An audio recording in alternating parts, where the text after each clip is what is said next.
Hello, everyone. I am very much like Ethan, who was up here yesterday. I have no idea why I'm qualified to be in front of so many amazing individuals within the enablement field, but thank you guys for having me.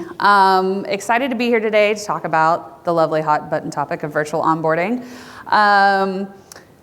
I started with Modus about I'm starting in my third year now. We are a 100% remote company, meaning that we are #work anywhere.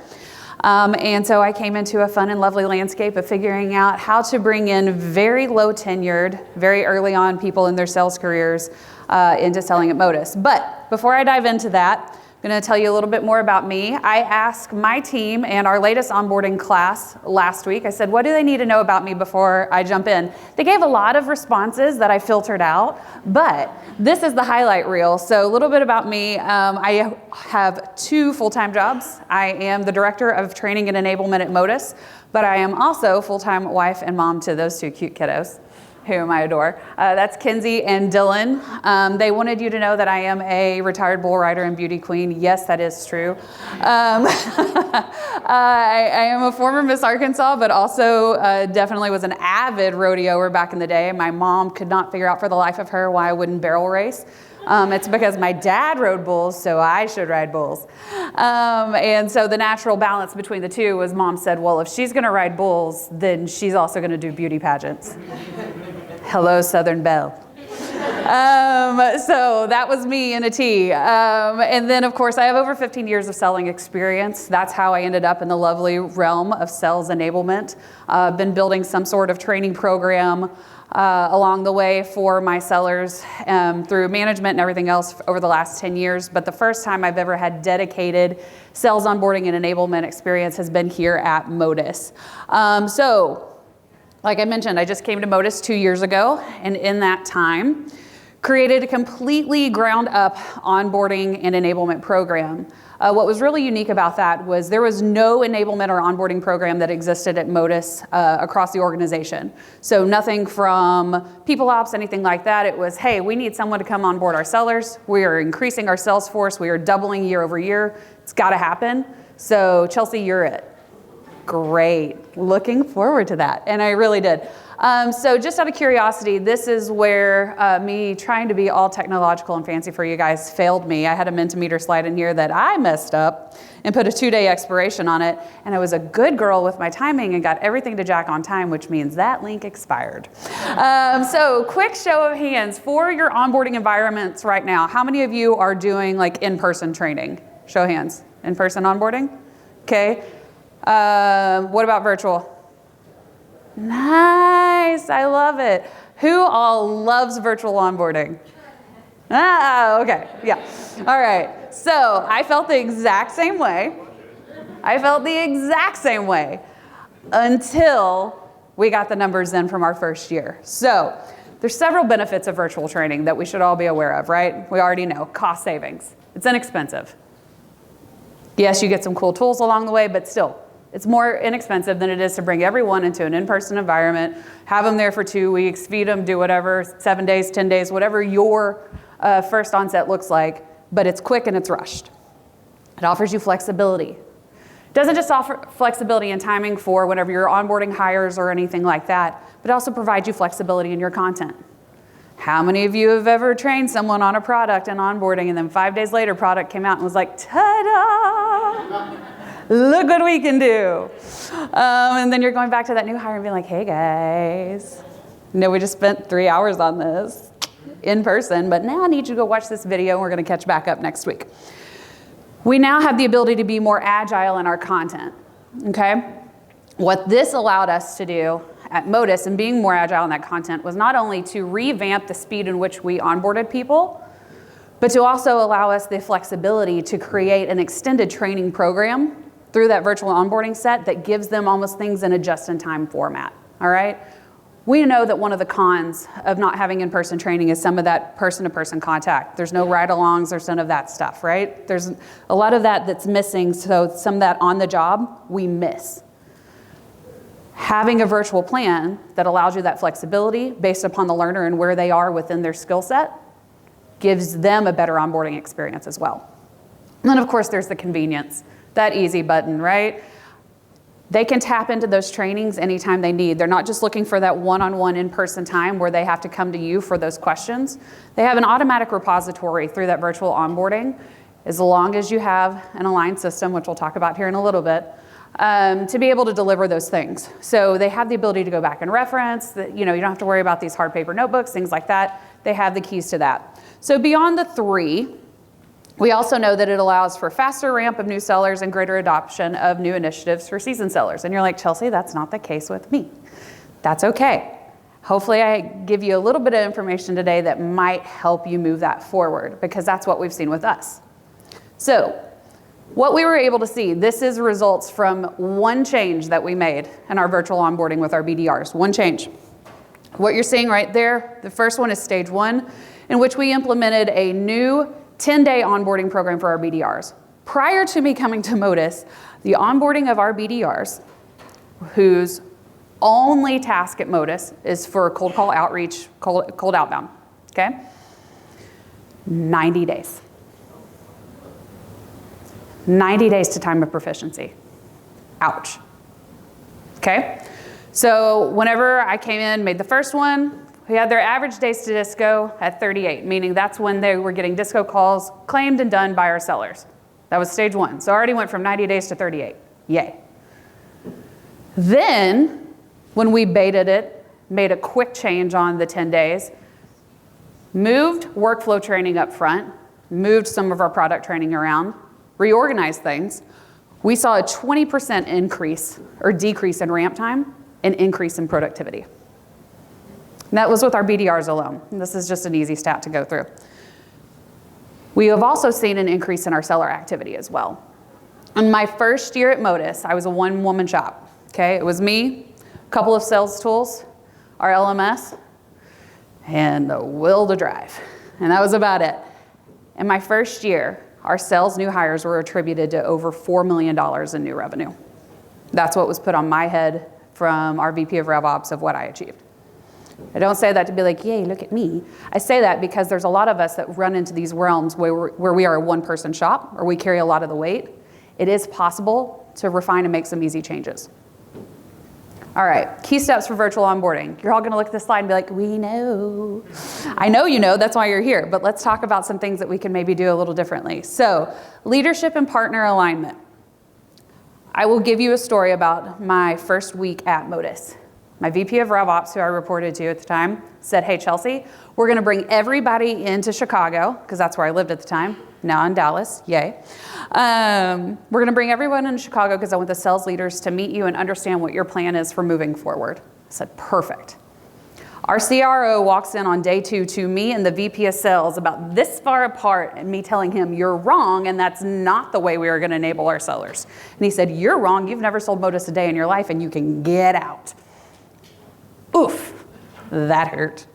I know that there's a lot of times that we struggle with our leadership buy-in and getting them where we need them to be. It was a huge passion point of mine to make sure that we all got on the same page. Now what I can tell you is now Nick is one of my highest advocates within the organization. We now see eye to eye perfectly on everything we want to do. Does that mean that everything along the way is sunshine and rainbows? No, we still go toe to toe a lot. But he trusts everything that I want to do because the numbers point to that. Which leads me to some next things. Virtual tools and resources. Having a great toolbox. We'll talk about that in a couple of slides here, but you need those tools in your toolbox in order to be effective in a virtual environment. Concrete expectations. I cannot say this enough. There's so much that can get lost in the vagueness of what we do and the ambiguity of what can be out there of, oh no, we just want our seller to reach quota. Okay, great. That's wonderful. Let's talk about the concrete expectations that actually get us there. And that also falls within the training plans. Certifications, understanding where they need to be by a certain timeline, setting those up front for not only your sales leaders, but your sellers as well. A pre-onboarding plan. This is something that we overlooked time and time and time again. By not having a solid pre-onboarding plan, you are setting your sellers up to fail. And what do I mean by that? That means making sure that they have all the correct tools before they come in. That way you're not scrambling week 1 and going, why don't they have Gong access? Why can't they get into high spot? Are you kidding me? They don't have their territory? What's going on? How many of you are fighting with your sales leaders, or is it just me? For territories, for your people. Come on, help me. All right, fighting to get them the tools that they need. Oh, hey, they're ready to sign their first contract, but nobody has DocuSign. Hi, all right? So having a solid pre-onboarding plan for those sales tools, there's great ways to automate that. Partner with your people ops teams and your IT teams. They will thank you for it, trust me. Sales methodology and process. Define the way you want your sellers to sell for you. I said this yesterday at my roundtable discussion. It doesn't matter if you are an enterprise seller coming into our organization, an enterprise account manager that has 15 years of experience, or you're a ground level BDR that this is your first jump into a sales career. You all learn how to sell at Modus. You learn what it means in the selling process, you learn our sales methodology, and you know exactly what the selling motion and expectation is to sell with us. We had a senior seller come in a couple weeks ago, came into onboarding and immediately said, Chelsea, I've worked here before, I've worked in the industry for 15 years. Why do I need your program? I said, Jared, I'm gonna be very, very quick with my response on that one. Ask me that question again in a week. What? I said, ask me in a week. I'm not gonna tell you the answer, just ask me in a week. Came back and I said, hey Jared, do you wanna ask me the question? He goes, nope. And I said, why? I said, why were you here? He said, because I was here to learn exactly what the expectation is in moving forward. Not only that, but I was there to help mentor people along the way. Use those people, they're great resources. And then of course, clear KPIs and metrics. If you are not tying yourself to numbers, I know we've heard this on repeat from people this week. If you do not have clear metrics defined for you and your department, you are setting yourself up to fail. You're setting yourself up to fail. And the reason why is because we cannot clearly demonstrate to our peers and to those that we report to and the executives within the company unless we have defined exactly what we are going to achieve. Okay? And with that, also, get yourself a really good charter. The organization will leave everything open to interpretation unless you tell them what you're there to do. We're going through that a little bit right now, which I'll explain a little bit more in a second. All right, leadership and partnership alignment, okay? These are things we already know. They're gonna increase our productivity. It gives us great cross-departmental access, okay? Product marketing, so let's see here. Product marketing, our customer success org, and operations. We have an ongoing standing meeting in which we all show up and say, hey, what's going on? Okay? This doesn't just allow us visibility into what are you doing? No, what are you doing? It allows us to all gain access to a place where we don't have to constantly be battling and going, well, no, I just created that last week, or no, we already have a tool that does that. What are you doing? It gives us better visibility. It allows us to move forward in a more solid motion. And not only that, but it has us with more effective sellers, okay? Gives you easier access to your SMEs, which is important. We all know that. And then provides champions for your initiatives. I had someone ask me over at our roundtable a second ago, they said, how are you gaining access into some of that within your company? How are you getting that recognition? And one of the big things is, I ask for that executive sponsorship. I make sure that as we move forward, that Fong, our CEO, at the highest level, knows exactly what we're doing and why, and how it aligns to our company OKRs, okay? If you're not advocating for that for yourselves within your onboarding program alone, I challenge you to go home and find a way to do so. Or reach out to me, I'll tell you some of the really cool ways that we've been able to do it. Sales methodology and process.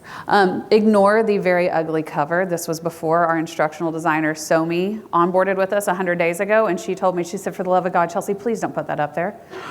Ta-da, it's up there. She has not had a chance to touch it yet, but this was my passion project last year. It's creating a sales playbook and really putting in a sales methodology. We follow MEDPIC, which if any of you are a MEDPIC shop, you're like, that's a qualifying methodology. You are correct. It is a sales qualifying methodology, but is the first step in us in moving forward. We'll probably stack it with Sandler or Challenger or something like that. So again, educate your people on how they sell for you within your organization. Have it clearly mapped. I have a hard copy of our sales playbook in my book right now as we speak. Our people have digital access to it in HighSpot, and they have the ability to go in and see at any time what's expected of them in each stage. And they're allowed to see everything beyond that as well with MEDPIC, how that aligns within their roles, so on and so forth. This is heavily heavily put into our sales enablement, okay? So not only that, but within our onboarding program, everything that we do is based off of this playbook, okay? And then of course, distributing resources that are easily accessible. Now, here's my big passion point, your virtual tools and resources, okay? We have a high stack of sales tools at Modus. And of course, the reason why is because we are 100% remote. We have everything from Gong to HighSpot to Zoom Info, Sales Nav. I mean, the stack goes on and on and on and on and on, okay? The one thing that I will preach to this room all day long, create a proper workflow and process for those tools. Know exactly how they work for your organization and how they work together. Because anytime you leave that room open for interpretation, okay, you're not going to get the output that you want. Within Salesforce, we're heavily tracking MedPick. That also ties into Gong with the call trackers that we have. It also ties into some other things that we have going on the back end for reporting. The moment someone doesn't do that correctly, everything breaks, okay? Use your virtual assets in order to do that. So everything that you'll see, Somi wanted me to put something pretty up there that she's designed. So there's the homepage within HighSpot, and then of course like our sales decks and resources and where they live. We have a very easy to search environment for our content management and our learning management resources. That is the heart of what you need to be doing in a virtual setting. Before I came into Modus, we also had SharePoint where everything was being housed. And they built everything in SharePoint natively, and it was kind of a hope and a prayer that, Chelsea, we hope that they're doing it, okay? I know that there's a lot of times that we have budget restrictions and things like that where content management systems and things like that are hard to get a hold of. Brainstorm, there are other ways to go about it than just kind of the hope and the prayer. Articulate is a great and easy to use resource that's not necessarily going to give you the tracking and everything that you need up front, but it gives you the ability to build content easily. It's templated, it's wonderful, and it exports SCORM files, so the moment that you can get a great LMS or LCMS system, easily feeds into that and can export. It also allows you to rip and repeat and put things into HighSpot and things of that. The other thing that I would recommend is your coaching and enablement tools, whether it be, like I said, Gong, survey tools, Mentimeter, which failed me today because I didn't look at my settings correctly. Use those tools for engagement. Multimodality learning is the only way to speak to your entire learning force, okay? While the majority of our sellers that come in at Modus are green, okay? A lot of them fresh out of college. Our account management base is definitely a more seasoned seller, okay? So when we bring them in, we're trying to give resources that speak to everyone. Anybody heard of a tool called IORAD? If you haven't, go look it up. It's the coolest thing ever. We just purchased it a couple weeks ago, and what it does, IORAD, I-O-R-A-D, it allows you to create trainings that live within your resources and the tools and that you use on a regular basis with your sellers. So for example, my sellers now get into Salesforce. They forgot how to properly mark a meeting ran or log the activity. They click on the extension in the top right, pops down the menu, and it says, what do you need to learn today? I need to make my op conversion here. And it walks them through click by click by click and shows them exactly what to do. Offers a just-in-time learning format without them having to reach out to a manager, without them having to reach out to me, and gives them the ability to drive and propel themselves forward. What we're creating is changed behavior to make them more self-sufficient, okay?